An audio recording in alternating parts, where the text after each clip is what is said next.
So hello everyone, I'm Rael Khan. I'm the director of the USC Center for Mindfulness Science and faculty in the Department of Psychiatry. Thank you all for tuning in and attending today, this USC Center for Mindfulness Science Keynote and Department of Psychiatry Grand Rounds event. Our speaker today is Dr. Judson Brewer, MD, PhD, a practicing psychiatrist and renowned researcher on the mechanisms of mindfulness and its application to human health and well-being. He joins us to speak on the topic, is awareness a critical ingredient for behavior change? Psychological and neural mechanisms of mindfulness for breaking bad habits. Dr. Brewer graduated from Princeton with a major in chemistry in 1996, and then did his MD PhD training at Washington University in St. Louis, completing his PhD in immunology on the topic of discerning glucocorticoid action in the immune system with Drs. Louis Muglia and Robert Schreiber. He then did his residency in adult psychiatry at Yale, followed by a research training fellowship in substance abuse, where he began researching the effects of mindfulness on craving, habit patterns, and substance use disorders. Dr. Brewer is currently the Director of Research and Innovation at the Mindfulness Center and Associate Professor in Behavioral and Social Sciences at the School of Public Health and the Department of Psychiatry at Brown University School of Medicine. He is an internationally known expert in mindfulness training for addictions and has developed and tested novel mindfulness programs for behavior change, including both in-person and app-based treatments for smoking, emotional eating, and anxiety. He's also studied the underlying neural mechanisms of mindfulness using standard and real-time fMRI and source estimated EEG, and is currently translating these findings into clinical use. Lastly, Dr. Brewer has written 2 books, The Craving Mind, published in 2018, and Unwinding Anxiety, How to Break the Cycles of Worry and Fear to Heal Your Mind, which is hot off the press, having just been published in March of 2021. On a personal note, I've meditated, run, and discussed the field of mindfulness science with Dr. Brewer numerous times over the past 10 years, and know that he practices what he preaches when it comes to mindfulness. There are not many MD PhDs in the field of mindfulness science, and it's been fun to compare notes along the way as we envision the impact that a deep understanding of mindfulness may have on the fields of neuroscience and psychiatry, as well as society at large. We're very glad to be hosting Dr. Brewer at the USC Center for Mindfulness Science today, and also to be coordinating the event today with the USC Department of Psychiatry Grand Rounds. A brief overview of the plan for the event today. After these introductory remarks, Dr. Brewer will be presenting until just before 1 p.m. At that time, those who need to attend clinical duties will have the opportunity to leave, and I'll provide a reminder regarding claiming CE/CME. Thereafter, we'll have an additional 30 minutes until 1:30 for the optional question and answer period with Dr. Brewer. As the talk proceeds, please feel free to enter any questions you have into the chat box at the bottom of your screen, but we'll be postponing the asking of questions to Dr. Brewer until the Q&A period at the end of the talk. During the Q&A period, you'll also be able to use the raise your hand feature to pose questions to Dr. Brewer if you prefer that over using the chat feature. So I'm going to advance to a few words about CE and CME before turning it over to Dr. Brewer. So continuing education information, just a few general notes. The information and material presented in this session belong to Dr. Brewer, and the Grand Rounds presentation and materials will be distributed to the department. We'll also post them on the Center for Mindfulness Science page, minus any requested deletions on the part of Dr. Brewer for any unpublished remarks or anything else that he'd like taken out.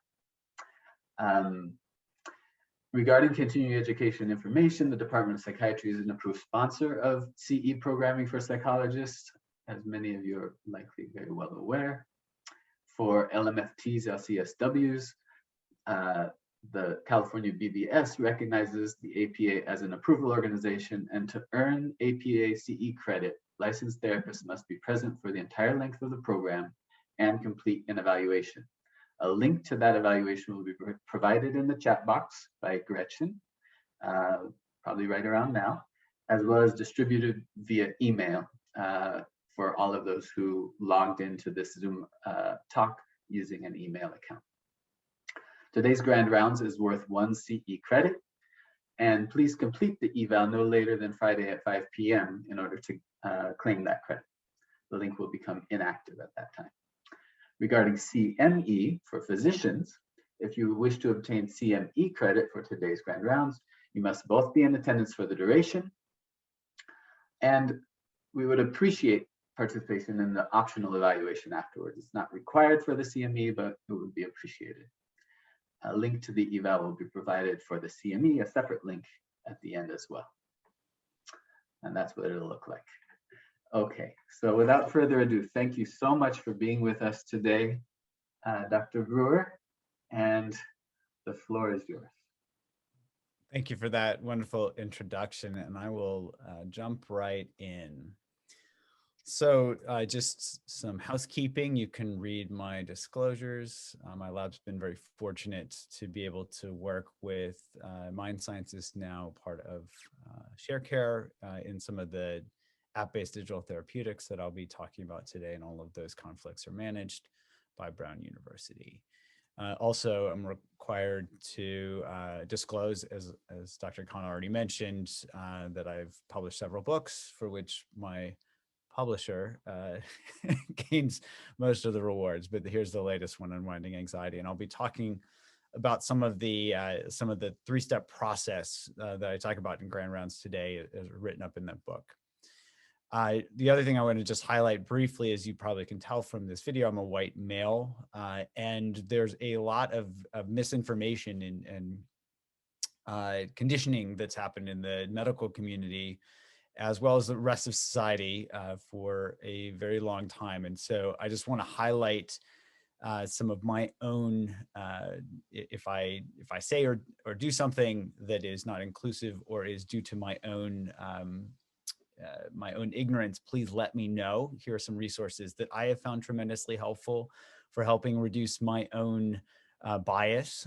Just to give you an example of how important this is, a paper published in PNAS just a couple of years ago highlighted how roughly 50% of medical students and residents in their study thought that Black people had thicker skin than white people, which is not true, and had a higher pain tolerance than white people, which is also not true. And this was affecting their medical decision making. So this is important for all of us, whether we are in the clinics or teaching medical students and residents, to make sure that we help the world really move on from these conditionings.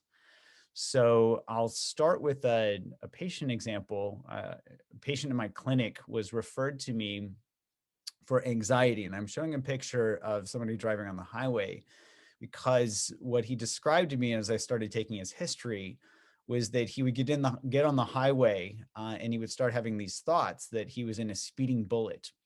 And those thoughts eventually evolved into panic attacks, and he, long story short, was avoiding driving on the highway at all. In fact, he looked visibly shaken just driving a short distance on local roads to my office. So this gentleman had full-blown panic disorder. He had full-blown generalized anxiety disorder. He was about 40 years of age when he first came to see me. This was about 1.5 years, maybe 2 years ago. And he said that he'd had anxiety for about 30 years, so since he was about 10 years of age. The other thing that I could tell without even taking a history was that he was very overweight. He was about 180 pounds overweight. So how do we treat these things? What are the standard treatments for anxiety and obesity? And I'm using this cartoon here because for me, it can be pretty anxiety provoking to have a patient come in who's very anxious, because the number needed to treat for anxiety with gold standard medications is 5.2. Just as a reminder, that means for every 5 patients that come into my office and I prescribe an SSRI to, for example, only one of them is going to show a significant reduction in symptoms. And what am I going to do with the other 80%? Obesity. I learned in medical school the formula that is still correct: more calories out than in will help you lose weight. knowing this formula hasn't seemed to help us at a societal level, as you can see from this graph, where the obesity trends have moved in the opposite direction. And we now have an obesity epidemic in addition to our opioid epidemic, in addition to what may be an emerging anxiety epidemic. So what do we do?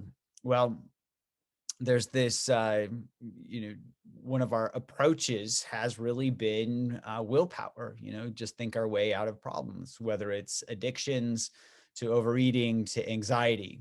I like this quote attributed to Einstein. He probably didn't say it, but it's a good one nonetheless. No problem can be solved from the same level of consciousness that created it. And what I mean by this is that we're really heavily relying on our prefrontal cortex for a lot of the treatments. Cognitive behavioral therapy, for example, is gold standard for a number of these things, whether it's addiction or depression or anxiety. Yet the prefrontal cortex, which seems to be the underlying neural substrate or a necessary component for cognitive control, for example, is the first part of the brain that goes offline when we get stressed or anxious. So what I would suggest is that we may not be paying attention to how our brains work. We may not be understanding this, or at least being taught this in medical school. So what are we missing? What did I miss in medical school? What did I miss in residency? Well, in the interest of time, I'm just going to use a simplified dichotomy here in terms of we've got this old survival brain that helps us learn to survive. And I'll talk about that in a moment.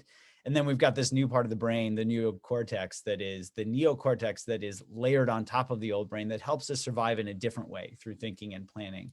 You can think of, the survival brain helps us remember where food is. When our stomach is rumbling, it says, go get some food. In the same way, when information is that substrate for the new brain, the neocortex, the prefrontal cortex, the think and plan, when we don't have information, it urges us into action to get information. And I'll talk about the two of these and how these can actually work together, and how awareness may actually bind these as a way to help us tap into both all of our brain, let's put it that way. So just a little bit of history here. Many of you may recognize this gentleman, or the pigeon gives him away. So this is B.F. Skinner. He was very interested in understanding how animals behave and why they do what they do. To give you an example, he found that he could teach a pigeon to win a cross-court shot in ping pong for a food reward. So he wasn't, pigeons aren't particularly prone to playing ping pong, but they will play for a food reward. And we might think, well, as humans, why are you talking about pigeons and learning to eat based on a reward? Humans are different than that, aren't they? Well, let's just see how different we are. This is a 1-minute Weight Watchers commercial from a couple of years ago. If you're happy and you know it, eat a snack. If you're happy and you know it, eat a snack. If you're happy and you know it, then your face will surely show it. If you're happy and you know it, eat a snack. If you're sad and you know it, eat a snack. If you're sad and you know it, eat a snack. If you're sad because you're angry, feeling down, or generally bad, if you're sad, eat a snack. If you're bored and you know it, eat a snack. If you're lonely and you know it, eat a snack. If you're sleepy and you know it, if you're guilty and you know it, if you're stressed, eat a snack. If you're human and you know it, then your face will surely show it. If you're human, eat your feelings, eat a snack.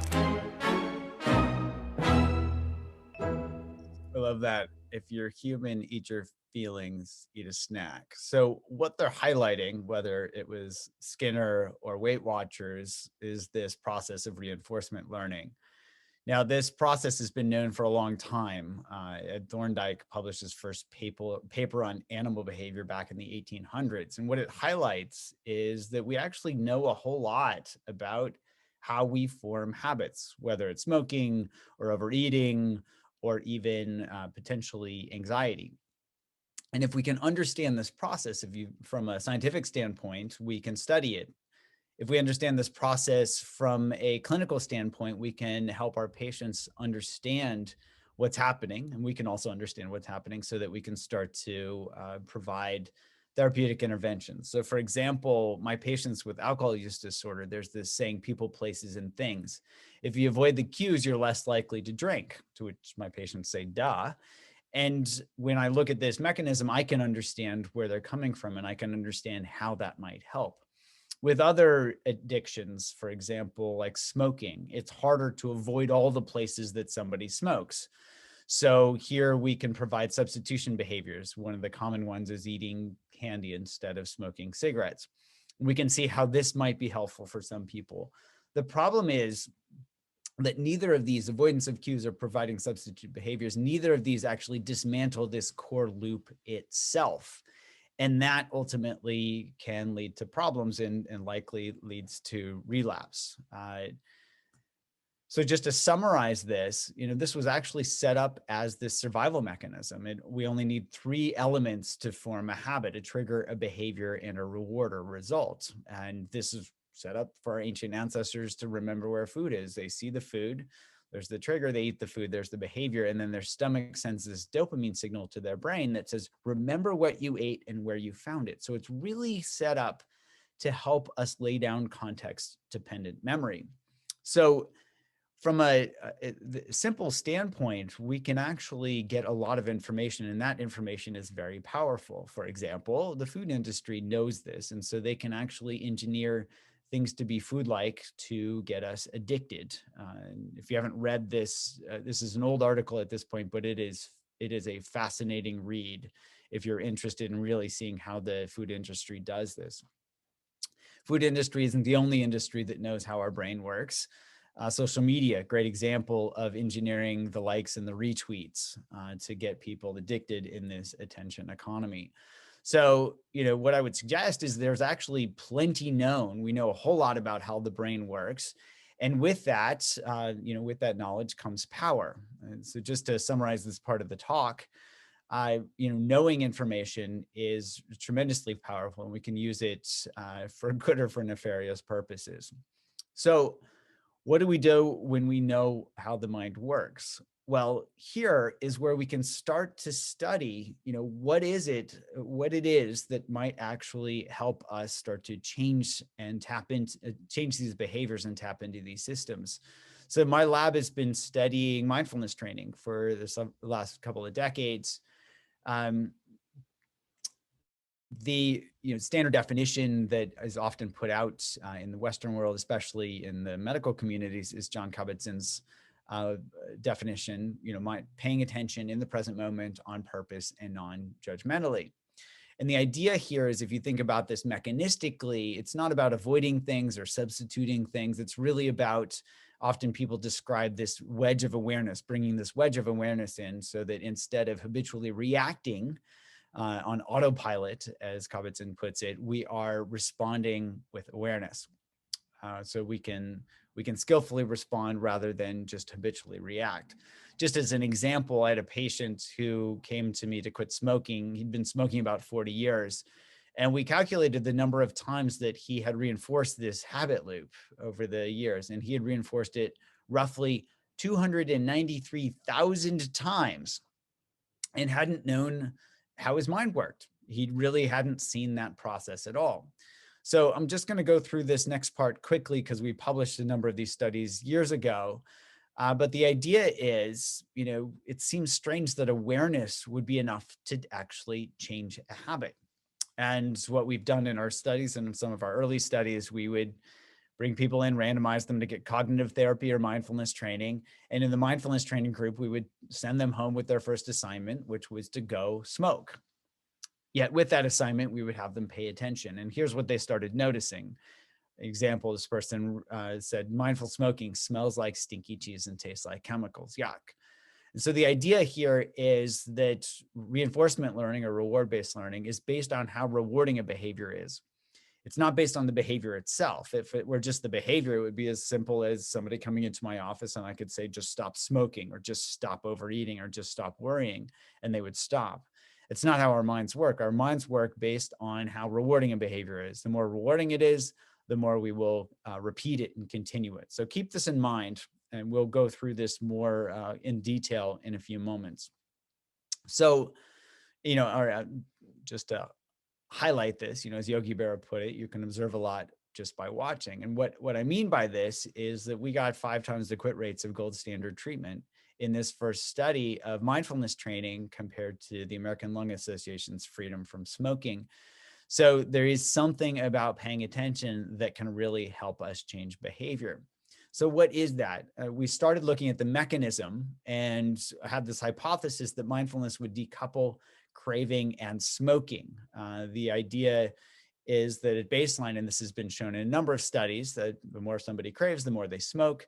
We found that, yet by the end of treatment, we found that that coupling was completely dissociated. And when we looked to see what moderated it, it had nothing to do with craving itself, but had everything to do with people bringing in informal practices so they could start to work with that craving. And we'll talk more about, get more into detail in some of the more recent studies that we've done. But this first set of experiments suggested that mindfulness was actually working by driving this wedge of awareness in between that urge to act and helping people write out these cravings rather than habitually reacting to them, thus potentially acting right at the core. Now, at the time that we were doing these studies, this was around 2010 or so, 2009, 2010, the iPhone was starting to get rolled out. And I had this, thought, well, people don't learn to smoke in my office. So I'm actually setting up an artificial place for them to try to quit smoking. And so can I actually do something to package my office and deliver it to them? And so here we started testing out some of what are now called digital therapeutics. So we'd started with a smoking program called Craving to Quit, an eating program called Eat Right Now, and then even an unwinding anxiety program for anxiety. And all of these were based on this core mechanism of reinforcement learning. And you might ask, how is anxiety related to reinforcement learning? Well, there's actually a literature that goes back to the 80s suggesting that anxiety can be driven through the mental behavior of worrying. The problem is that reward of feeling in control isn't actually that rewarding because we're not generally in as nearly as much control as we think that we are. And so that worry can start to spiral out of control and start to drive more anxiety itself. So how do we develop a digital therapeutic? Well, the idea is that we can cut these evidence-based trainings into bite-sized pieces, help people understand how their minds work, link these to mindfulness training, at least with these digital therapeutics. We can give them short bite-sized pieces that they can use every day instead of coming into the clinic once a week or once a month. We can use animations to drive the key points home. We can use in-the-moment exercises so that they can work with whatever it is in context. And then, of course, we can build in things like experience sampling or ecological momentary assessment to track, to see how well these things actually work and test the mechanism. The other thing we can do is we can pair these with online communities so that people can get peer support and expert advice. Now, as we started developing these programs, for example, with the smoking program, people, or some of our pilot testers were telling us that they were changing their eating behavior. And I didn't put too much weight in that because typically people eat more when they quit smoking. But yet, in fact, these folks were saying that they were losing weight. So I looked into that a little bit more, and they said they were using these mindfulness programs, these mindfulness tools to help them lose weight. And so, I found this is where I linked up the reinforcement learning process, based on eating, survival mechanism, and in the same way, and started looking into this. And I'll give an example of how this process works to set up, for example, binge eating disorder. I had a patient who was about 30 years of age when she was referred to me, and she'd been binge eating for about 30 years. Long story short, she would binge on entire large pizzas in a single sitting 20 out of 30 days a month. And the way she was describing this was that she would use binging as a way to cover up her emotional pain. And she started learning this when her mom started emotionally abusing her at about the age of 8. if you look at this from a mechanistic perspective, her negative emotions were driving her binging, and this temporary relief would come. She said, I could eat to numb myself. And that numbing was what fed the process. Yet she didn't understand this process at all. She didn't know how her own mind worked. So long story short, we developed this digital therapeutic for eating, and led the first study on the mechanism was led by Ashley Mason at UCSF. I'll just give the summary of the results because the paper is now published a couple of years ago. What she found was a 40% reduction in craving-related eating using ecological momentary assessment.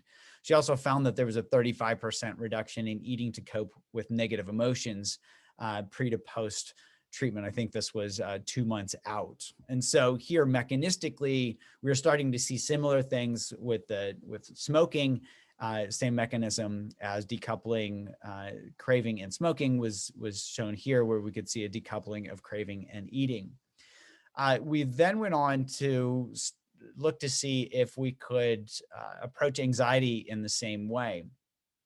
So in our first study, this is published last year, of anxious physicians. So we looked just to see if we could reduce anxiety scores in anxious physicians. And we specifically targeted physicians, one, because there's an epidemic of burnout, but two, because physicians tend to armor up, tend to play that martyr role. Maybe we learned this in medical school, that, we don't have time to take care of ourselves because every moment could be spent, helping out our patients. So if we figured if anxious physicians could benefit, we could then go on to do larger studies and see if this helped more broadly. Long story short, as you can see from these results, we got a 57% reduction in GAD-7 scores at 3 months after treatment. Now, relatively small single arm trial, not really sure what that was. So we went on to do an NIH-funded randomized control trial in people with generalized anxiety disorder.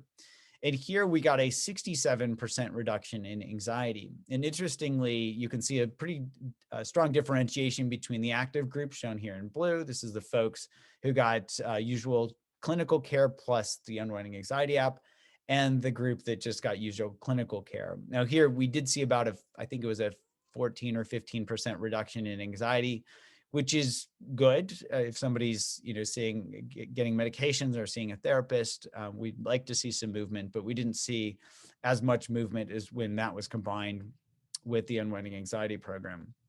Now here we could also calculate the number needed to treat. Medications, it is 5.2. In this study, that number needed to treat was 1.6. So that was pretty encouraging for us, encouraging enough that we also collected some other data to see if we could understand the mechanism underlying how this was working. So we collected the Penn State Worry Questionnaire because worry seems to be a central driver of anxiety. We collected some interoceptive awareness measures, such as the multidimensional assessment of interoceptive awareness, as well as a subscale of the 5-facet mindfulness questionnaire, the non-reactivity subscale. And here you can see pretty specific changes in worry. So decreases in worry, increases in interoceptive awareness, and increases in non-reactivity. And we could use these to see what was mediating the effect of the mindfulness training. And here, increases in non-reactivity were mediating reductions in worry. Reductions in worry were mediating reductions in anxiety. So mechanistically, we could start to see how this was actually working. So that was encouraging. Study with anxious physicians, 57% reduction. Study in people with generalized anxiety disorder, a 67% reduction. And here we were seeing mechanism. So we wanted to do another study. We got more NIH funding to look at this Unwinding Anxiety program in helping people with sleep problems. So anxiety, and in particular worry, is a huge problem in people who struggle with insomnia. I see this with virtually all of my clinic patients. Sleep is one of their main issues, and sleep is a big problem. So we did a randomized controlled trial, again, same format, where folks got their usual clinical care. This is in folks who endorse worry-related sleep issues. And we first looked at anxiety. Here we could see we got a 46% reduction in anxiety in the active group. You can see this here at 2 months. But at 4 months, the control group caught up. Why is that the case? Well, at 2 months, we gave the control group the active intervention to see if we could basically replicate our findings within the same study. And here we saw replication. Both groups showed significant reductions at 4 months. And so you can see that the mindfulness training group was maintaining their gains while the control group was catching up. Here, if you want to look at the GEE models, you can see a significant reduction in the active group, no change in the control group. They maintain their gains, they catch up. What about sleep? Well, when we look at promise measures of sleep, you can see that there's about a third reduction in anxiety interfering with sleep scores at 2 months. In the active group, no real change in the control group. And again, at 4 months, the control group catches up. So that was encouraging, where we can start to target sleep issues with getting at the underlying mechanism, worry in this case.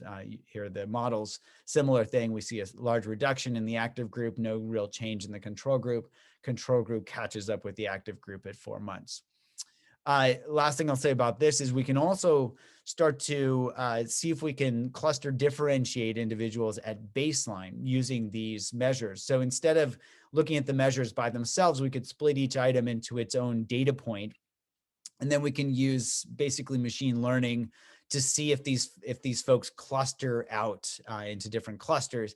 And in fact, there are three distinct clusters that came from this first study of people with generalized anxiety disorder. And you can see the differences in their scores here. I won't go through the details, but red is the Penn State Worry Questionnaire. Purple or lavender is the GAD-7. The green is the subscale of the 5-facet mindfulness questionnaire, and blue is the interoceptive awareness score. So you can see a differentiation. And interestingly, when we look at the treatment outcomes, that these differentiations make a big difference. So the first cluster had the highest levels of anxiety. These folks on average had severe anxiety. Again, 15 is the cutoff, and they did the best. So you can think of these folks, if you're worried relative to everybody else, and you know it because they have higher interoceptive awareness scores, clap your hands, because you're going to do really well at treatment. Cluster 3 also did pretty well. They started out with moderate anxiety. Our cutoff for these studies were a GAD-7 score of 10 at baseline. So you can see everybody's going to be at 10 or higher. So these folks had relatively low anxiety compared to the other two clusters, but they also did very well in treatment. Cluster 2, on the other hand, not so good. And these folks might be more experientially avoidant than the first two clusters. But what this highlights is that we can actually start to get psychological phenotypes of folks at baseline with very few, about 10 minutes of questions. And we can use those as a way to start to predict who might benefit from treatment. So we can start to personalize treatment. At baseline, somebody could come into a clinic, take a very short question, number of questionnaires. The clinician could see those results pretty much immediately, and then could say, oh, you might fit with mindfulness training, or you might not. Let's try something else. We wanted to see if this was true at a population level. So we did a large study with about 14,000 individuals and found that, in fact, even folks who didn't come in for an anxiety study tended to cluster in these same clusters. These clusters were 73, I think, to 98% similar to the clusters in that first study. So it seems like this may actually hold at a population level. So just to bring this part of the talk to a close, what I would suggest is just looking at reinforcement learning mechanisms. That actually gives us a lot of insight into how mindfulness might actually be working, and how we can use that as a way to develop mechanistically based treatments to help people with eating, with smoking, and potentially even with anxiety. Now, as we were doing these studies, and as I was pilot testing some of this stuff out at my clinic, I was starting to see a trajectory, a common pattern of change. And it roughly broke down into 3 steps. So I'm just going to go through these quickly, and then we'll give some examples. And this is where I find clinically it's very helpful to pay attention to how folks are actually changing behavior as they learn how their mind works. So the first step is really about being aware of being caught up in a habit loop. If somebody doesn't understand how their mind works, they're not going to be able to work with it. The second step is really exploring the results of the behaviors, asking simple questions like, what do I get from this? And then the third step is bringing in mindfulness practices in particular to help people step out of the process. So let's go through each of these. Step one, recognizing the habit loops. So here's an example from somebody using our Eat Right Now program who was mapping out her habit loops. She said, I understand, or she wrote in a journal, I understand why I go to food, to avoid or to cover up or distract from the uncomfortable feelings, such as anger, sadness, or restlessness. Who wants to feel those things? Trigger, uncomfortable feeling, behavior, eat something that temporarily diminishes the feeling. Reward, still have to deal with the unpleasant feelings, plus the sugar headache. I can clearly see how I got caught in this habit loop, trying to escape difficult feelings with food, but that ultimately it doesn't work. So a nice description of somebody being able to map out their habit loop, but also a hint at this second step, which I think of as the beginning of the end. And so just a little bit of neuroscience background here. Part of our brain called the orbitofrontal cortex really stores and updates reward value in our brain so that we can make quick decisions. We're given a choice between two things and we quickly decide which one we're going to do. So I'll give a personal example. If I'm given a choice between broccoli and milk chocolate, my brain's going to go for the milk chocolate. If I'm given a choice between milk chocolate and dark chocolate, it's definitely the dark chocolate at every time. Now, this process has been worked out for decades. Rescorla and Wagner were the first to model it. And this model has largely been the same over a number of decades and shown to be true from mice to humans. Where we have this reward value that really is determined based on previous reward value and an error term. And that error term, many of you have probably heard of positive and negative prediction error. This prediction error is going to determine what that reward value gets updated to. So for example, if I go to a new bakery, my brain's going to say, oh, I see some chocolate cake. I have a certain reward value for chocolate cake in my brain. If I eat their chocolate cake and it is the best chocolate cake that I've ever had, then I get a positive prediction error. It's better than expected. And my brain's going to remember that and say, okay, go back to this bakery. If I eat that chocolate cake and my brain says, meh, not that great, pretty expensive, I'm going to get a negative prediction error. I'm expecting it to be better than it is. I'm going to learn chocolate cake at this place, not so good. Don't go back. This is critical for changing any behavior. Notice how the error component really is critically dependent upon awareness. If we don't pay attention and we just smoke habitually, or we eat habitually, or we do whatever habitually, we're just going to keep doing that behavior over and over. So we can actually embed tools in these digital therapeutics as a way to test and to measure changes in reward value over time. In a study that I think we are just about we might have just submitted this for publication. No, in fact, this was just published. My apologies. This is work led by my postdoc, Veronique Taylor. Where we could actually embed these tools right into the Eat Right Now program. In our first study of people who were struggling with obesity or overweight, found that within 10 to 15 times of somebody using basically a mindfulness tool where they pay attention as they overeat, that reward value drops below zero and they switch their behavior. We were able to replicate this in a larger community sample of people of over 1,000 folks. And you can see that this reward value drops relatively quickly, which makes a lot of sense because from a survival perspective, we don't get 20 chances to be chased by the proverbial saber-toothed tiger for us to learn, oh, that's not so good. We need to learn things pretty quickly. And the more we pay attention, the faster we learn. Here's just a way that nice testimonial that highlights this. This person said, dear sneaky habit loop, that says eating junk food is fun. I am on to you. We see the same thing with smoking. When this is a study that is in preparation for publication. This is in folks who are trying to quit smoking. We can see that the reward value drops as they pay attention, as they smoke, very similar to what we see in the eating program. Or as this person put it, today all the cigarettes I smoked were disgusting.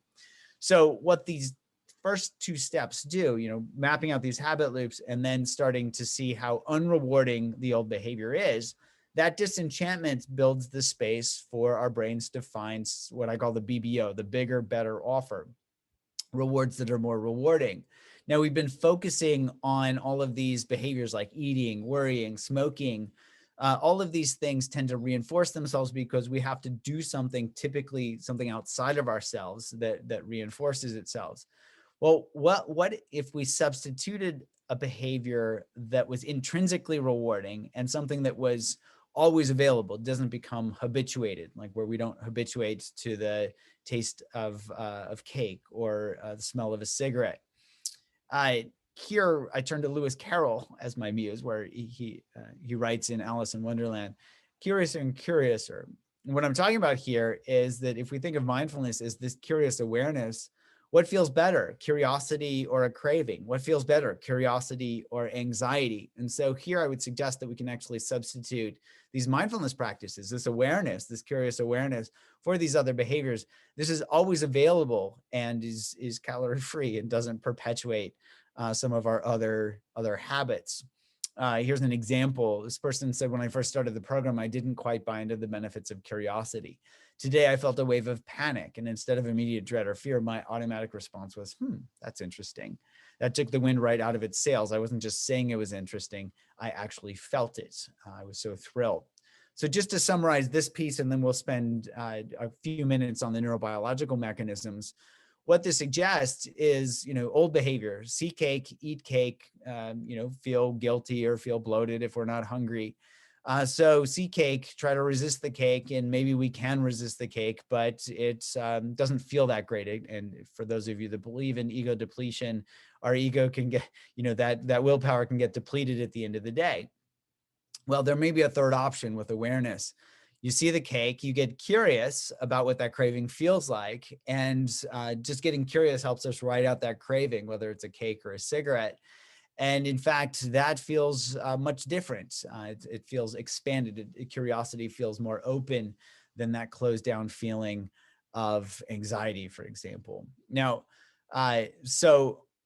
what this suggests is just tapping into these very basic mechanisms, understanding reinforcement learning, for example, suggests that curious awareness might actually target this part of the behavioral mechanisms. So what's going on in the brain? Well, a way to introduce this is thinking of that getting caught up in that craving or getting caught up in anxiety or worry.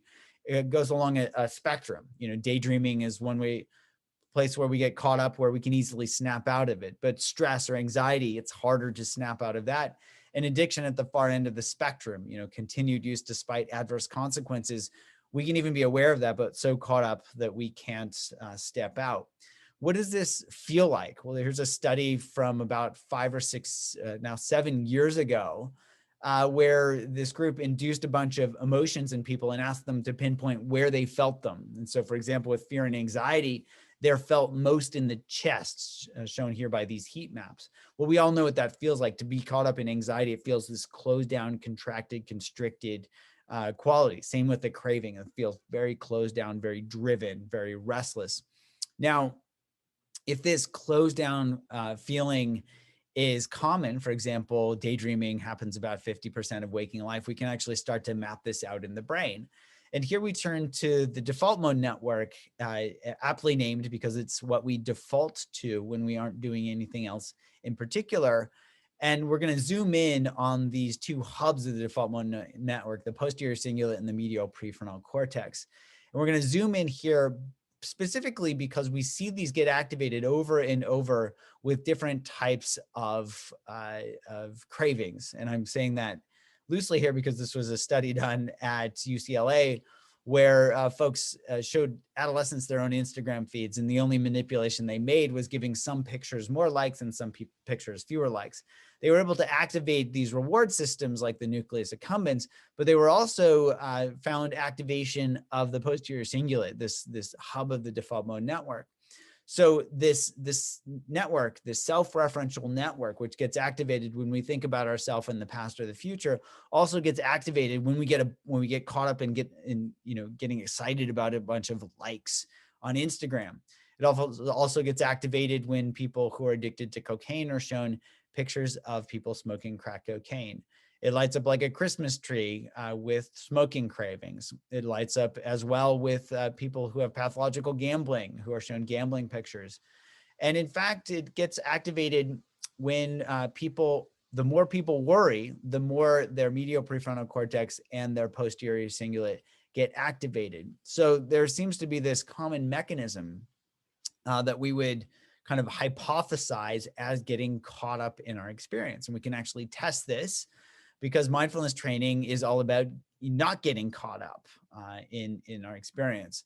So long story short, our first study, this is published 10 years ago now with experienced meditators, was we've actually found across the entire brain that only the default mode network, these two hubs of this default mode network and only two other regions in the brain were significantly different between novice and experienced meditators. And here, experienced meditators across 3 different types of meditation were decreasing activity in the default mode network. So that gave us a target to go after in the brain.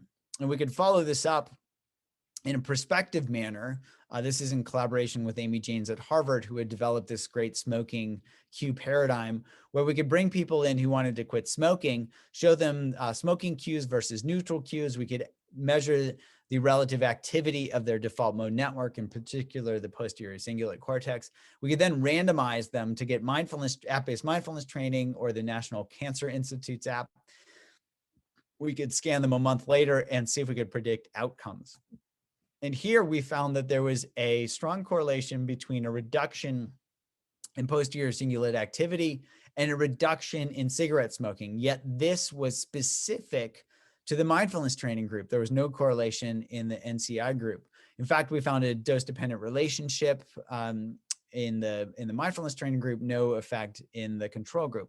And here we could account for about 58% of the variance with 3 variables: posterior cingulate activity, number of modules completed, and baseline cigarette use. But yet that was, again, specific to the mindfulness training group.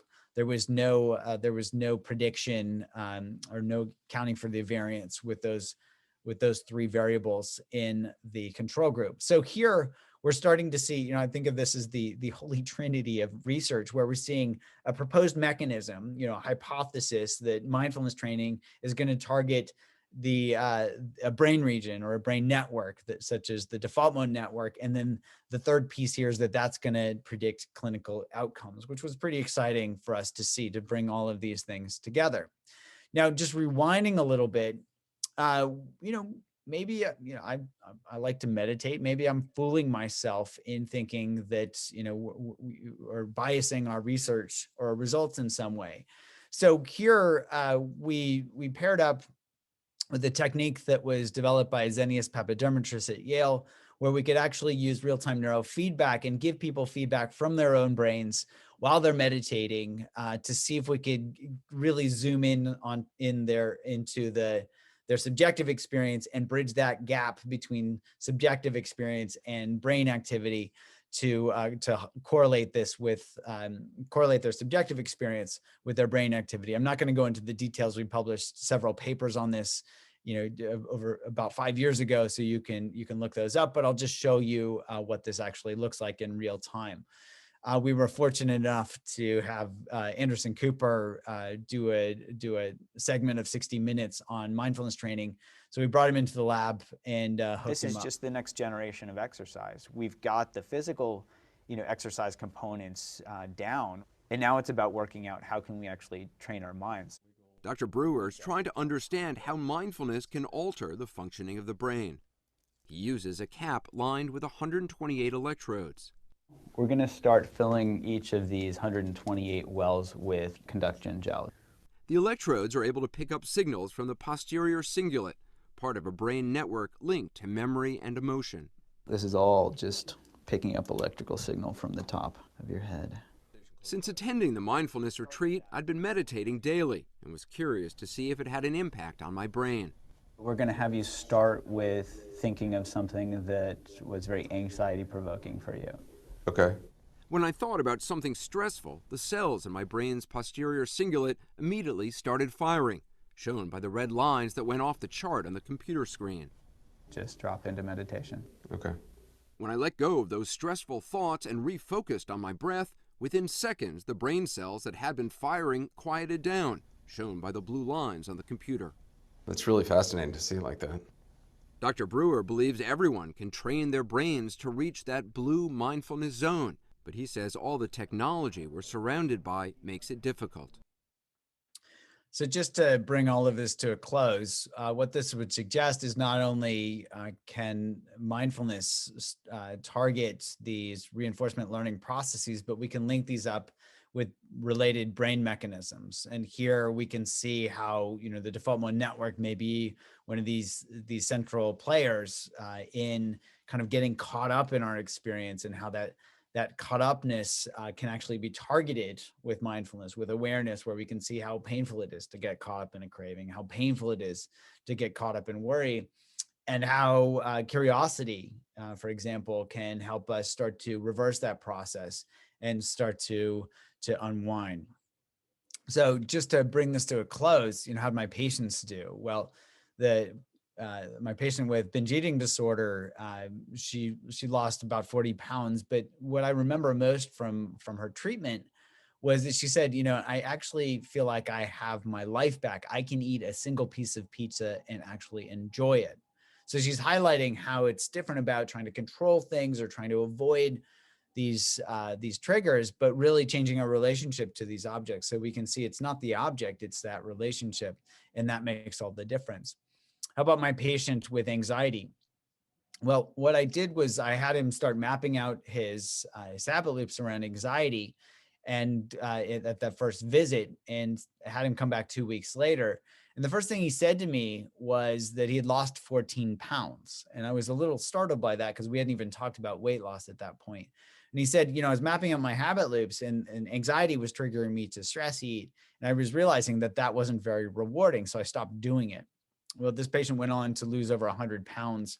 He had hypertension that went away. He had obstructive sleep apnea that largely resolved, and he had a fatty liver. He had steatohepatitis that was actually much improved just from him losing all of that weight. All of that, as he really said, was, it wasn't through effort. It was really through the awareness. How about his anxiety? This was 2019. I was walking out of the School of Public Health one day, where it's on a busy South Main Street in Providence. And this car pulls up, rolls down his window. It's my patient. And I'm looking at him like, oh, that's great. You're driving. He says, yeah, I'm an Uber driver now. I'm headed to the airport. So that was pretty striking, where somebody, could really learn how their mind worked well enough that they could really step out of this process altogether. So I'll just end. I love this poem from Rumi, who says, there's a worm addicted to eating grape leaves.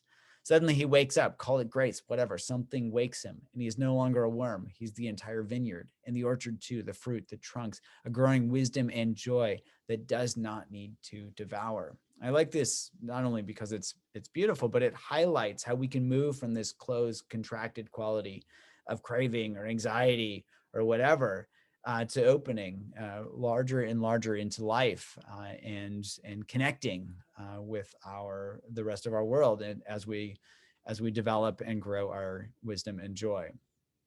So I will stop there. I want to thank all the folks that contributed to this work, especially our subjects, many of whom who literally donated their brains for this research, as well as our funders. Most of this funding was provided by the National Institutes of Health. And I will end there. We've got a bunch of free resources at the Mindfulness Center. We also have a free CME course through Brown if you're interested in learning more about mindfulness and habit change. But if nothing else, just remember Mary Oliver's 3-step instructions for living. Pay attention, be astonished, and tell about it. So I will stop there. And I think there's a little bit of housekeeping, and then we can dive into the Q&A. Indeed. Thank you so much. What a wonderful tour de force of mindfulness science. So we are looking forward to the question and answer session to come. But First, because of course, some people do need to get back to their clinical work or what have you. Just want to provide that opportunity for you to leave now, but I will also share this screen with the details on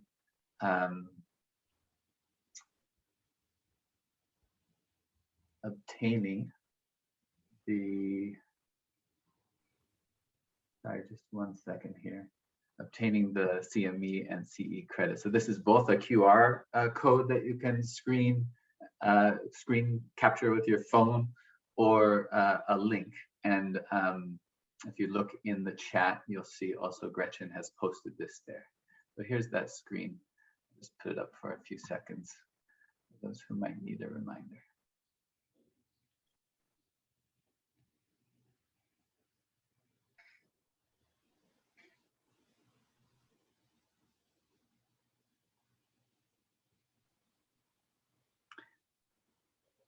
So Jed, thank you so much for this really wonderful talk. I can see already that a number of people have posted some questions in our question and answer and or chat features. And I'm going to start in just a moment with posing some of those to you, and maybe take the liberty to pose a few of my own. But first, I'm going to stop sharing the screen so that if you need to, you can share slides that people may be referring to. I think I've seen already a few questions where that could be helpful. So I'm going to stop the share here. Again, you can also find, for those who are signing off, and just want a last reminder, you can email Gretchen in that email address that she posted in the chat with any questions about how to, and there's Gretchen now, how to get the CE and CME, if that's not totally transparent yet. Okay. So stopping the share on my end, it's up for grabs for you again, Judd, and I'm gonna start with the questions chronologically here. So Thomas Batyan asks, in studies with the decoupling practices, the 45% reduction in anxiety among physicians that work, how much of the lack of response is attributed to non-adherence to protocol, or are there other factors that predict lack of response? And I think he actually posed this question before you went into the 3 clusters, which I think, correct me if I'm wrong, was referring to that same data set. So that you did get into that a little bit, but it might have been a different study. So, you know, maybe. Yeah, it was a different study. The physician study was more of a feasibility study where we just wanted to look at, you know, was there an outcome? And the other thing that we focused on there, and I didn't mention this in the talk, was on burnout. So we found a strong correlation between burnout and anxiety. And in certain aspects of burnout, like callousness and emotional exhaustion, we found significant reductions in those that correlated, which makes sense. You know, strong correlation at baseline. If you can address the anxiety, we also saw reductions in burnout without actually mentioning burnout. We didn't look at the non-adherence with the protocol so much. This was a very small pilot study. I think we were given $10,000 from a small fund to do this study. So we were basically doing a bare bones study just to see if there was an effect. And so we didn't look at it much beyond the anxiety scores and the changes, and also changes in burnout. So it's a good question. I just don't know the answer to that in terms of non-adherence. That paper is published in JMIR, mHealth, UHealth. So there may be some more details around the number of modules completed, et cetera, on average, that might help if folks are interested in taking a look at that. That's great. And you know, just kind of to circle back to that, those 3 clusters that you found in the subsequent study, which was not with physicians, right? That was with, can you remind me, what was the patient population with that one? People with generalized anxiety disorder. So full on meeting diagnostic criteria for GAD. Yeah. and there you did find, you skipped over some of those details, and I think it could be interesting to look at those clusters. Actually, it was quite, I'm sure you're elaborating on that in some of the work where you're publishing those findings. But one of the kind of take-home messages you gave was that cluster 2 seemed to maybe be a group of folks that could be conceptualized as experientially avoidant. And if I remember correctly, they scored very low on the Maya. Is that right? Yeah, so I'm pulling that up here. Can you all see that? Yeah. Yeah. Yeah, so you can see these folks were, relative to the other groups, they absolutely flunked the Maya. Well, I wouldn't say they flunked it. Let's just say that they were very not aware of what was going on inside their bodies. Yeah, go ahead. And was that specific? You know, there are a number of subscales for Maya. Did you kind of look at whether that tended to cluster in one of those subscales, or? That's a great question. I don't have a color coding of them, but this is basically, if I remember correctly, it's question 1 to 32 going this way. And each cluster is about 3 items, if I remember correctly. So all of the clusters, except for probably cluster 2 or 3, were relatively low. And I honestly don't remember what that cluster is. I'd have to go back and look that up. Right. So, and I'm just kind of coming back to this because it struck me from your presenting it that the experiential avoidance is such a difficult, it's such a difficult kind of aspect of human functioning to target, including targeting via mindfulness, right?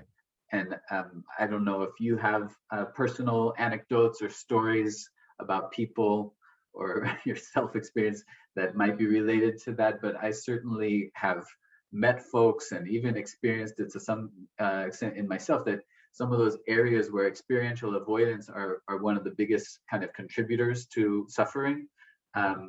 You know, at least some people, through some of the standard approaches to engaging with mindfulness practice, don't seem to gain benefit. In fact, there's almost this frustration of, you know, maybe I'm becoming even more avoidant by, you know, I'm trying my best to tune in and be with and allow awareness, not just of the thoughts about something, but into the body, but somehow it's just not going anywhere, you know? And so I'm just wondering, you know, number one, to say that could be a predictor that might be related to Thomas's question, right? Some of the experientially avoidant physicians might have been those ones, although it was a different data set. But also, do you have any insights into how to guide people to gain benefits in that particular domain, and whether it's through mindfulness or otherwise? Yeah, it's a great question. So we are actively starting to look into this now and doing some qualitative studies to see exactly what these different clusters, you know, what makes up these different clusters and how they describe their experiences and how they relate to mindfulness practices, because these just give us a snapshot of what the clusters are, and we can infer some things from the questions, but it's not the same as really exploring somebody's experience. So the best I can do is I can give some baseless speculation, some BS in terms of how we might approach this. And one is related to the reinforcement learning piece. If somebody's avoiding their experience, starting there and having them start to see what are the relative benefits of avoiding experience versus what are the deficit, you know, what's the downside to avoiding experience, kind of taking a motivational interviewing approach. It's like, what do you get from avoiding experience? There can be some benefits. Certainly, you know, it's unpleasant to feel anxiety, but there are also downsides. They tend to have, you know, perpetuate anxiety. And so that might be a way to kind of crack the nut or crack the shell, where that protective shell starts to open, where they realize that, oh, you know, this is not really it's a protective mechanism. It's not really protecting me as much as I was hoping. So maybe here, what's that Leonard Cohen song, you know, where he says, ring the bells while the bell still can ring. There's a crack in everything. That's where the light shines in, or that's how the light gets in. And so if we can help people kind of see that it's not all, avoidance is not all what it's cracked up to be, so to speak, that might actually help us open to our experience and see that actually turning toward is better than running away from. That might even fit with the the only way out is through, that saying. It's like we can only, the running exhausts us, but turning toward our experience is actually going to not only help us work with it, but also make us stronger and more resilient in the process. So that would be my baseless speculation as a way to kind of give something to explore while we're actually actively trying to explore those questions ourselves. Yeah. The interesting thing about that group also is that they didn't score very high on their worry or anxiety, right? They have GAD, and yet they're not even endorsing much in the way of those symptom clusters, right? Which goes very much along with your interpretation that kind of looks like a cluster where they're just avoiding, like they probably are anxious and not letting themselves experience their anxiety or something. I think the kind of unanswerable question at this point just is, that it's such a sticking point for many people, the difficulty of not just experiential avoidance in general, but specifically not being able to tune into and experience fully their own feelings, that somehow they have stuff that at some point in their developmental trajectory and then became interested to become aware of them again and are looking for ways. And, if we could find a way, I have some BS as well about this, but if we could find a way to adapt meditative and or mindfulness instructions or other things that would really target that would be such a benefit. Yeah. I would just say, going on to the next few questions here, Julie Doffield, is the Unwinding Anxiety app effective or beneficial both for social anxiety disorder or panic disorder, or is it really more specific to GAD, or do you have any information on that? Yeah, it's a really good question. We only did this study in people with generalized anxiety disorder. So anecdotally, we've had people use the program. I've seen a lot of folks use it for panic disorder. And one of the examples I gave with the curiosity was with somebody with panic disorder. And as I mentioned, the patient in my vignette also had panic disorder. So I can't say on a population level, because we haven't done those studies yet, but it's the same mechanism underlying how, anxiety is driven by worry, panic can be driven by the same worry, fear of having another panic attack, for example, and that the theoretical mechanism is the same and the tools are the same for that. But all I can say is that anecdotally, we've seen good effects, but we'd really need to do a study to confirm that. Yeah. I think a related question, have you had experience with people specifically with health anxiety and not general anxiety in regards to, either that app or your studies generally? Yeah, it's funny. We in our online community, one of the currently hot topics of discussion is around this whole discussion around health anxiety. So somebody posted a question, hey, how do I work with health anxiety? And, so we gave some suggestions, and then everybody came out of the woodwork and they're like, I have it too. I have it too. I have it too. So again, anecdotally, we're seeing folks work with it using mindfulness training, because you can see health anxiety is a great prototype of, kind of, I think of it as a subset of generalized anxiety. They have this sensation in their body and they start worrying, or, oh no, is this sickness or whatnot. And that can then drive more health anxiety. And so they can approach it through the same mechanistic pathway. But again, we'd have to, if we wanted to zoom in on that subset, we'd have to do a specific study. But anecdotally, we're seeing similar effects, and it's not surprising because it's very much the same thing. It seems as if, at a societal level, we've come down with a case of health anxiety related to COVID, right? Yes, indeed. And there are some interesting, kind of rewards, social rewards we get, which, could be another little loop in the habit loop, that might be contributing at the social level.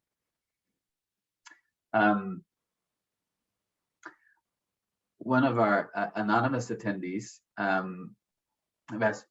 it's really, I'm going to stick with one question at a time. I don't want to muddy the waters. So have you heard, I've heard you talk, they say, have heard you talk about the importance of joy, one of the 7 factors of awakening in meditation. And do you also equate curiosity as a reward mechanism with Dhamma Vichaya investigation? So that takes a little unpacking, but the question is about the relationship between curiosity as a reward mechanism, maybe its relation or not to joy, and the Buddhist concept of Dhamma Vichaya and investigation. Yeah, it's a good question, and one that I've thought about a lot. I published a paper actually with my meditation teacher back in 2013, I think, about reward-based learning and the 7 factors of awakening that this Dhamma Vichaya is part of. And what we hypothesized was that curiosity, and actually I taught a seminar with a Buddhist scholar at one point. We posed this question, can you roughly translate Dhamma Vichaya as curiosity? And he said yes, as the scholar. And so you can think of investigation, translated as curiosity, and curiosity serves as its own reward, I think, as this person's highlighting. And so in that sense, very much we can think of this as, this 3rd step, curiosity, being a way to step out of our old habits and form, let's say, healthy or skillful habits of being curious itself, and it providing its own joy of discovery in itself. So I would say I equate those very much, and we've even published papers on this. I think it was in Mindfulness, if somebody's interested in looking it up. Great.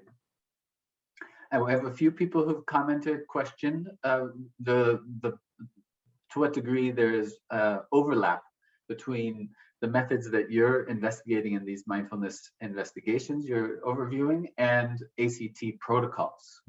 What are the similarities and differences?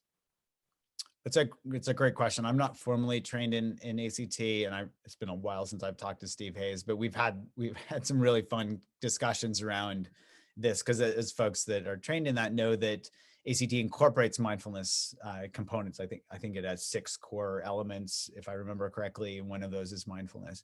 But there are other things like values and things like that. So I think there's some overlap, but it's not complete overlap, and a lot of the ACT protocols are very cognitive, at least in my superficial understanding. Whereas mindfulness, at least in the way that we're looking at it, is we're trying to keep it very, very simple. You can think of it as awareness and curiosity, rinse and repeat. And so the suggestion there is, let's take values, for example. Once one sees how rewarding a value is, to hold something, a value, then one's going to naturally move toward it. Whereas I think those may be more explicitly trained in more cognitively based programs, but I can't say more because I'm not, it's not my lane. I'm not formally trained in that. I also do not have formal training in ACT, but I have studied it to some extent, just out of an interest, in the overlap there. And I've also seen Stephen Hayes speak about it, and struck by the story he tells about his own experience with Zen meditation and how influential that was in his kind of conceiving of the model that underlies the ACT approach. And the way that they conceive of mindfulness is certainly overlapping with the kind of standard definitions that are typically used in the research literature. But there's more of an explicit focus on acceptance. When in that term, acceptance and commitment therapy, that acceptance piece really is kind of another word for mindfulness. There's more to elaborate, as they fully kind of describe. Here's how to teach mindfulness to your patient, but it's a big focus on acceptance. And I think I'd be interested to hear your thoughts on the degree to which acceptance is embedded in this kind of short form model of awareness and curiosity, especially given some of the recent interesting findings from David Creswell, and that by actually including the wording in the instructions of mindfulness practice around acceptance, explicit reminder to be accepting of your experience as you're exploring it. There seems to be a kind of critical, at least in their hands, that data really seems to indicate that the clinical benefits are not nearly so impressive if you don't include some explicit kind of instruction about acceptance of experience. Yeah, I think there could be something to that. I think Creswell's work is pretty compelling in terms of the results that they have published. And here, so implicitly, I think you could see curiosity. If you're curious about something, then, I mean, it's not exactly the same, but I would say there's overlap. You have to be accepting. You can't be rejecting something and being curious about it at the same time, because you're pushing it away as you're trying to go after it and look at it. So again, the idea there is you've got to accept something to be able to be curious about it. And so if you're curious about something, it might help somebody accept something. But I think that would really have to be explained. I think it makes a lot of sense to explicitly bring forward that term acceptance. So for example, one of the informal mindfulness practices that we use is this RAIN practice: recognize, allow, or accept what's happening, right? And then investigate and note is the type we use. So here it's not front and center, like we don't have a module on acceptance that I can remember, but we do bring a lot of practices in and modules around non-resistance. And so unresistance is the way we describe it. But I think that's probably pretty in line with acceptance, but it's making me think, if we explicitly brought in more, just language around acceptance, that would be really interesting to see if that improved effects. One thing that my brain just urges caution around is we can't force ourselves to accept things. So I'd love to see how they help people come to things with an open, curious attitude that might help them accept, rather than kind of a forced acceptance, which I think is probably antithetical to all of these practices.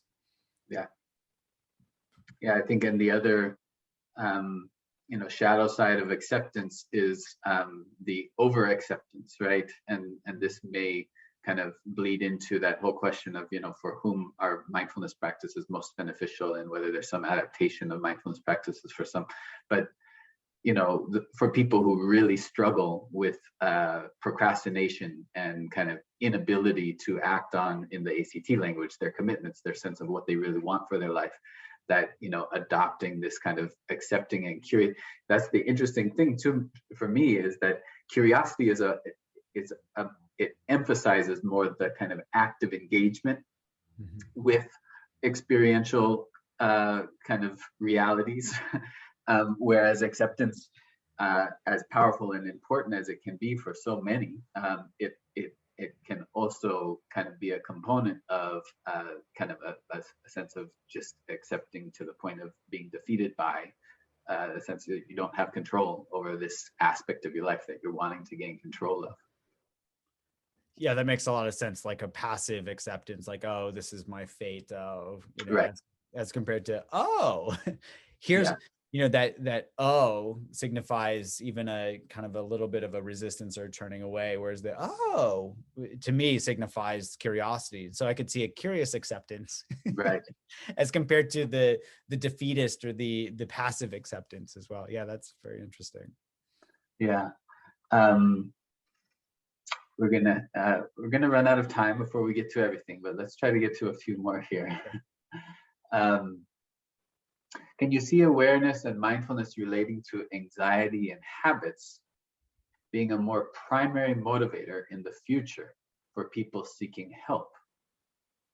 So awareness and mindfulness relating to anxiety and habits being actually a primary motivator for people seeking help. It's an interesting question.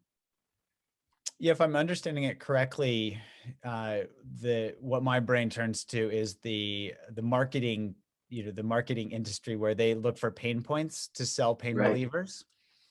And if that question is related to this, I would say 100%. We actually specifically developed these digital therapeutics based on pain points. So if you're struggling with smoking, if you're struggling with overeating or stress eating or whatever, if you're struggling with anxiety, and the idea is that motivates people to find a pain reliever, and it might get people at the place. If you think of the Prakashka's, the readiness scales, or if I'm remembering those correctly, people that are ready, they're not in avoidance, they're not in denial, but there's something that's painful enough for them to want to get treatment. Yep. That's where we want to start. So yeah, I would agree with that.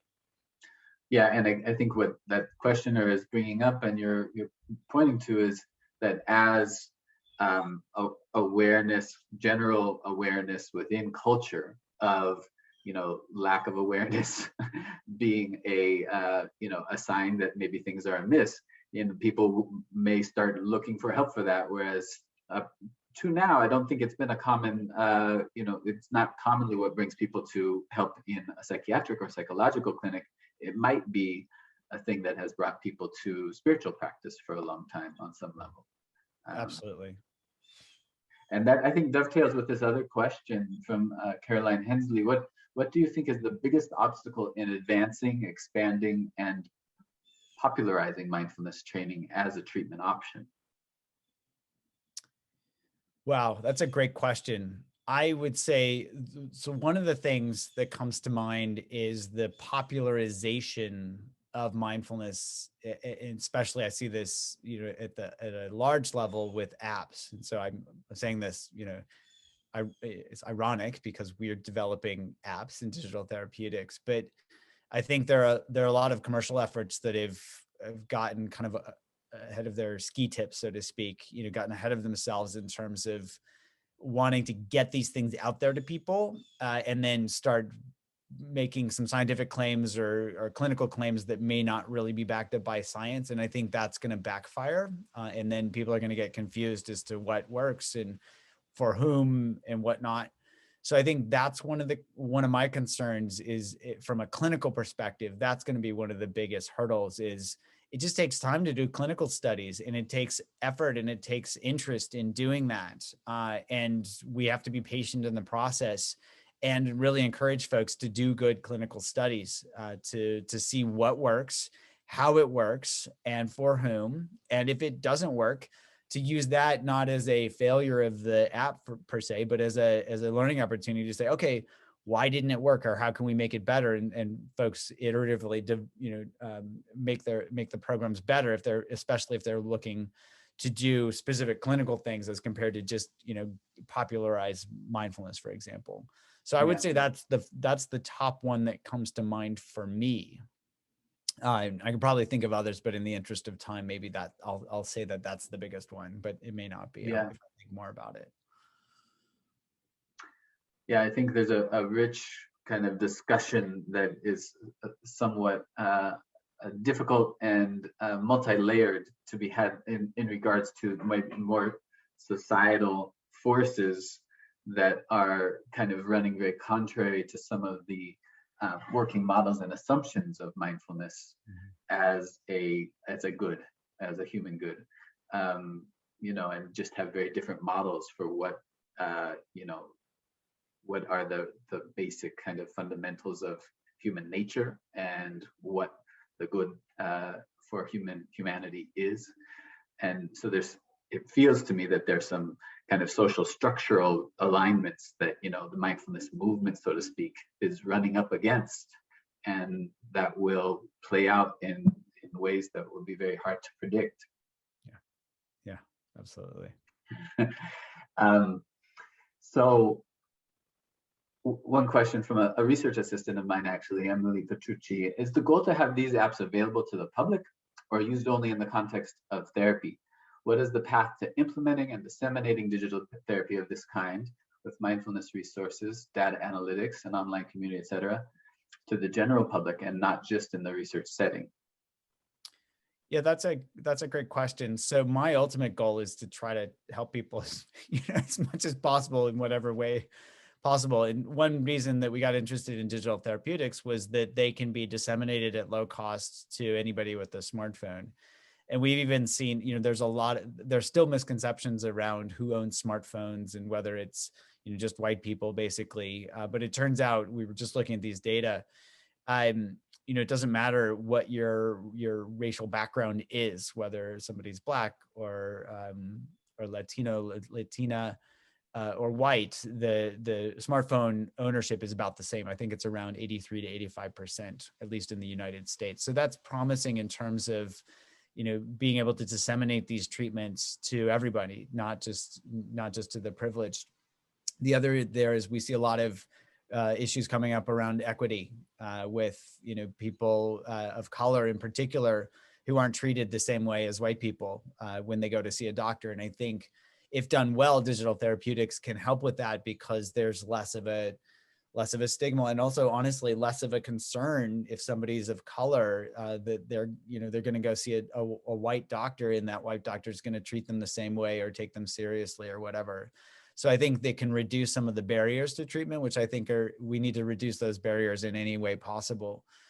So our aim is to try to get these things out there. I test these in kind of the worst case scenarios, quote unquote, like anxious physicians, people with generalized anxiety disorder, things like that, so that if they work in those edge cases, that is extreme cases, then anybody that is anxious, you would think could benefit from them. And so, trying to get those, I'm not really involved in the commercial stuff, but those are available to the public, so anybody can use them. And the aim is to try to have these ultimately, covered by health insurance, because my guess is they will prove a cost benefit for the low cost. And then hopefully, we're seeing some pretty good results. Hopefully they'll reduce medical costs. And so if the cost is reduced, then an insurance company is going to be interested in covering it. And now we've got it, now it's in the mainstream. So those are some of the things we're looking at down the road. I think it'll take, hopefully not super long for implementation, but these things never happen overnight with these large systems. Yeah. Since we are running to the end, I'm just going to ask one last really short question that could just be a kind of quick answer. Is your eating program targeting overeating only, or can also help with treatment of anorexia, bulimia? Yeah, it's specifically not for people with anorexia, but it can help people with bulimia and binge eating disorder, and also just unhealthy eating. As somebody has the controversial sugar addiction, whether that's true or not, if somebody feels like they're really struggling with eating, eating junk food, for example, it also helps there, but it is not for people with anorexia nervosa. Absolutely not. So breaking the reward of satisfaction at being even more controlling over your behavior is, I think it really does target. You need a different mechanism. Yeah. So the reward system there is the same, but it takes a specific program, and honestly a village often. I mean, anorexia is what has a high mortality rate, as I'm sure many folks are familiar with. So if I were to develop a program for anorexia, I would want to make sure it had all the pieces in place to make sure that it was absolutely safe and helping folks. And then we would approach the reward-based learning piece in a way to help them see, help them break that cycle of, like you're talking about, that reward of control, that feeling of control, or the self-image that folks see as they develop that habit around eating. So hopefully that's down the road, but it's a different beast with similar core mechanisms, interestingly. Well, I'm sorry for all of the audience participants who put forward a lot of additional interesting points and questions. We're just not going to be able to get to it all, but thank you all for having the material available to facilitate this lively question and answer. And thank you, Judd, for joining us. Just a few words to wrap up. our center is dedicated to moving the field of mindfulness science forward and providing a forum for the discussion of cutting-edge developments in the field and understanding of mindfulness and its relevance to human health. We look forward to seeing you at our future events. Details on how to contact us can be found on our website, and you will be, able to get the CE and CME by following those instructions mentioned before, and a follow-up email from us will be sent out if you attended via email. Thank you all. I wish you a mindful and connected rest of your Tuesday afternoon. Thanks, everyone. Take care.